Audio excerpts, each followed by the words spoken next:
নির্বাচন সামনে রেখে পরিস্থিতি ঘোলাটে করার চেষ্টা দেখছে বিএনপি। আন্দোলনের সহযোদ্ধাদের বিরুদ্ধে বিজয় ঠেকাতে চেষ্টার অভিযোগ।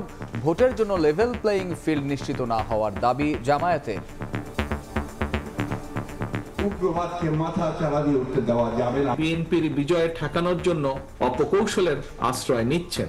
রাজনীতিকে রাজনীতি দিয়েই মোকাবেলা করুন। নির্বাচনের জন্য যে শর্ত এবং দাবিগুলো আমরা দিয়েছি এগুলো এনশিওর করে নির্বাচনে যেতে হবে, তাহলে আমরা প্রতিশ্রুতি অনুযায়ী ভালো নির্বাচন হবে, নাহলে ভালো নির্বাচন হবে না। সুষ্ঠু নির্বাচন আয়োজনে সবার সহযোগিতা কামনা সিইসির। অপতথ্য নিয়ে সতর্ক থাকার আহ্বান।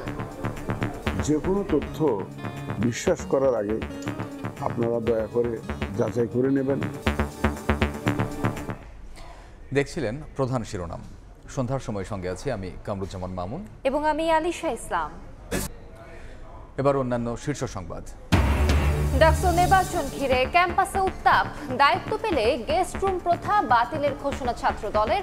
রাজনীতিমুক্ত ক্যাম্পাসের অঙ্গীকার স্বতন্ত্র প্রার্থী উমামার। 21শে আগস্ট গ্রেনেড হামলা মামলায় সব আসামির খালাসের বিরুদ্ধে আপিলের রায় 4 সেপ্টেম্বর। প্রতিহিংসার কারণে জড়ানো হয়েছে রাজনীতিকদের, দাবি আইনজীবীদের। এনবিআরকে 2 ভাগ করা অধ্যাদেশের সংশোধনী অনুমোদন। রাজস্ব নীতির সচিব পদে নিয়োগ হবে যে কোনো ক্যাডার থেকে।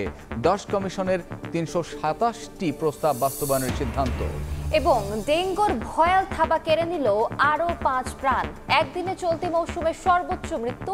প্রাণহানি বেড়ে 110। হাসপাতালে ভর্তি আরও 3 শতাধিক।